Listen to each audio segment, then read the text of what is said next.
Guys, இது ஒரு awareness video. நம்ம எல்லாரையும் மெட்ரோ ஸ்கேம் பண்ணுறாங்க. என்னோடய கார்டு வந்து பார்த்தீங்கன்னா 2 வாரத்துக்கு முன்னாடி தொலைஞ்சிருச்சு. சரி, நம்ம புது கார்டு வாங்கிக்கலாம். புது கார்டு வாங்கினா 100 ரூபாய் சார்ஜஸ் பண்ணுவாங்க. நம்ம புது கார்டு வாங்கி அந்த பேலன்ஸ் அப்படி யூஸ் பண்ணிக்கலாம் அப்படின்னு இருந்தேன். என்னோடய கார்டில் பார்த்தீங்கன்னா பேலன்ஸ் 600 to 700 இருந்துச்சு. அதுக்காக தான் நம்ம வந்து இப்போது அவசரமாக போகிறோன்னா நம்ம என்ன பண்ணுவோம், ஃபோனில் எடுக்க முடியாது, அங்கே எங்கே சிக்னல் இருக்குமோ தெரியாது. சப்போஸ் ஃபோனில் வரலன்னா கொஞ்சம் டென்ஷன் ஆகிடும். சம்டைம்ஸ் டெக்னிக்கல் இஷ்யூஸ்லாம் வருது. ஸோ நம்மளால் எடுக்க முடியலன்னா என்ன பண்ணுறதுன்னு சொல்லி நம்ம கார்டில் வாங்கி ரீசார்ஜ் பண்ணி ஒரு பல்காக நம்ம மாதத்துக்கு ஒரு 500 1000 நம்ம போட்டு வச்சுக்கிறோம். நம்ம வந்து பணக்காரனோ இல்லை அதிகமாக சம்பளம் வாங்குகிறோமோ அதெல்லாம் இல்லை. நம்மளே இப்போ தான் வந்து வேலைக்கு போயிருக்கோம். வேலைக்கு போயிட்டு சம்பாரித்து வீட்டுக்கு தந்துட்டுருக்கோம். அதில் இப்போ 700 வந்து நான் ரீசார்ஜ் பண்ணியிருந்தேன். அதாவது ஆல்ரெடி பேலன்ஸ் ஒரு 200 இருந்துச்சு என் கார்டில். திருப்பி ஒரு 500 ரீசார்ஜ் பண்ணி சரி நெக்ஸ்ட் மந்த்துக்கும் சேர்த்து வச்சுக்கலான்னு சொல்லி மார்ச் மாதம் ஸ்டார்டிங்கில் வந்து ரீசார்ஜ் பண்ணி வச்சேன். அப்புறமா நான் யூஸ் பண்ணல, திருப்பி வந்து யூஸ் பண்ண ஆரம்பித்தேன். யூஸ் பண்ணிகிட்டு இருக்கும்போது தொலைஞ்சிருச்சு. தொலைஞ்சதுக்கு போய் கேட்டால் பழைய கார்டில் இருக்க பேலன்ஸ் வந்து உங்களுக்கு புது கார்டுக்கு வராது. நீங்கள் பழைய புது கார்டு வாங்கினீங்கன்னா புது பேலன்ஸ் தான் நீங்கள் ரீசார்ஜ் பண்ணிக்கணும். அது போனது தான் அப்படின்றாங்க. எந்த ஒரு இன்டிமேஷனுமே இல்லாமல் நீங்கள் இப்படி பண்ணிங்கன்னா என்ன அர்த்தம் அப்படின்னு நான் கேட்குறேன். எங்களுக்கு என்ன சார் தெரியும், ஆர்பிஐ கைட்லைன்ஸ் சார், புது கைட்லைன்ஸு, இது எப்போ இம்ப்ளிமெண்ட் பண்ணாங்க மேம் கேட்டேன். இது வந்து 3 மாதம் ஆகிடுச்சு. சரி ஓகே, வந்து 3 மாதம் ஆகிடுச்சு. நான் போன மாதம் ரீசார்ஜ் பண்ணும்போது எந்த ஒரு இன்டிமேஷனுமே நீங்கள் தரலையே இந்த கார்டை பற்றி, அது ஏன்னு கேட்டேன். தெரிலிங்களே சார் நாங்கள் அப்படின்றாங்க. ஒரு இர்ரெஸ்பான்சிபிளாக வந்து ஆன்சர் பண்ணிகிட்ருக்காங்க மெட்ரோவில் இருக்கவங்க. இதே வந்து இப்போ நம்மளாக இருக்கோம். இப்போ நம்ம வந்து மிடில் கிளாஸ் ஃபேமிலி.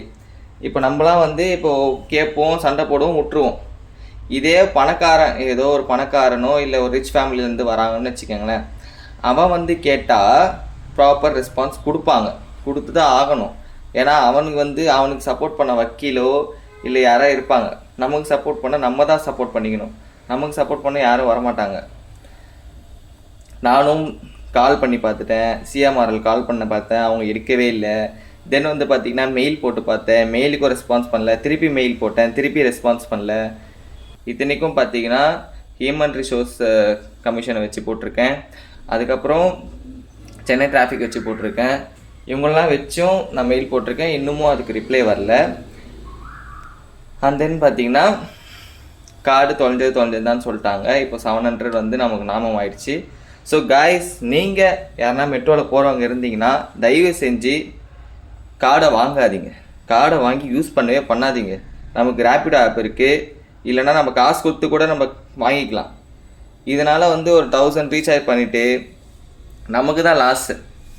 யாருக்கு லாஸ்? அவன் வந்து இப்போ என்னோட கேள்வி என்னன்னா இருக்குது, அதாவது என் கார்டில் வந்து வேலெட்டில் வந்து 700 rupees இருக்குது. அதை ஏன் இவங்க கிளைம் பண்ணி என்னால் தர முடியாது அப்படின்னு சொல்கிறாங்க.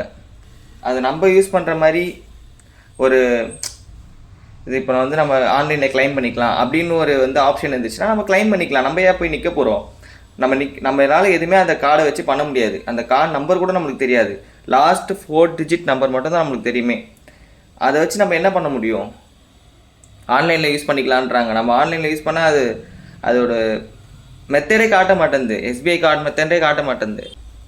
ஸோ கைஸ், நீங்கள் யாருன்னா மெட்ரோ கார்டு யூஸ் பண்ணியிருந்தீங்கன்னா தயவு செஞ்சு ஃபுல்லாக காலி பண்ணிவிட்டு, அப்படி யூஸ் பண்ணுறதா இருந்தால் கூட 100 rupees மேக்ஸிமம் 100 rupees பண்ணிக்கோங்க. 500 ரூபாய் 1000 ரூபாய்லாம் பண்ணிக்காதீங்க. மெட்ரோவில் போகிறவங்க பார்த்தீங்கன்னா மோஸ்ட் ஆஃப் தி பீப்புள் வந்து நம்மளை மாதிரி ஆளுங்க தான். நம்மளை மாதிரி மாத சம்பளத்துக்கு ஓடுறவங்க தான். யாரும் பிஸ்னஸ் பண்ணுறவங்களோ இல்லை ஒரு ஆண்டர்ப்ரெனரோ கிடையாது. ஸோ கைஸ், நீங்கள் வந்து கொஞ்சம் அவேர்னஸாக இருந்துக்கோங்க. இது மெட்ரோ ஸ்கேம் எவ்வளோ இப்போ நான் வந்து பாதிக்கப்பட்டிருக்கேன். என்னோடய காசு 700 ரூபாய் அதில் இருக்குது அப்படின்றதுனால நான் வீடியோ போடுறேன். நிறைய பேர் சொல்லாமலே இருக்கலாம். நான் ஒருத்தன் 700 ரூபாய்னா எவ்வளோ பேர் கார்டை தொலைச்சிட்டு இன்னமும் கார்டு கிடைக்காம இருப்பாங்க. இந்த பிரச்சனை வந்து 3 மாதத்துக்கு முன்னாடியே ஸ்டார்ட் ஆகிட்டுருக்கு. எனக்குமே எதுவுமே தெரியல. ஸோ நீங்களும் கொஞ்சம் தெரிஞ்சுக்கங்க. மெட்ரோ கார்டு யூஸ் பண்ணிகிட்டு இருக்க உங்கள் ஃப்ரெண்ட்ஸுக்கு, ஃபேமிலிஸ் எல்லாருக்கும் ஷேர் பண்ணுங்கள். ஸோ மறக்காதீங்க, கார்டு வந்து பத்திரமா வச்சுக்கோங்க. அப்படி வச்சுருந்தாலும் 100 ரூபாய்க்கு மேலே ரீசார்ஜ் பண்ணாதீங்க. இல்லை கார்டே வேணாம், அதுதான் பெஸ்ட் ஆப்ஷன். நம்ம ஃபோன்லேயே எடுத்துக்கலாம். அப்படி இல்லைன்னா கவுண்டரில் போய் கூட எடுத்துக்கலாம். என்ன ஒரு 4 ரூபாய் 5 ரூபாய் அதிகமாகும், அவ்வளோதான். அதுக்கு 1000 ரூபாய் 500 ரூபாய்க்கு இது இல்லை. இதை எப்படி வாங்கலாம் அப்படின்ட்டு எதனா ஒரு ஐடியா இருந்துச்சுன்னா கீழே கமெண்ட் செக்ஷனில் கமெண்ட் பண்ணுங்கள், நம்ம அதைப்படி ட்ரை பண்ணுவோம்.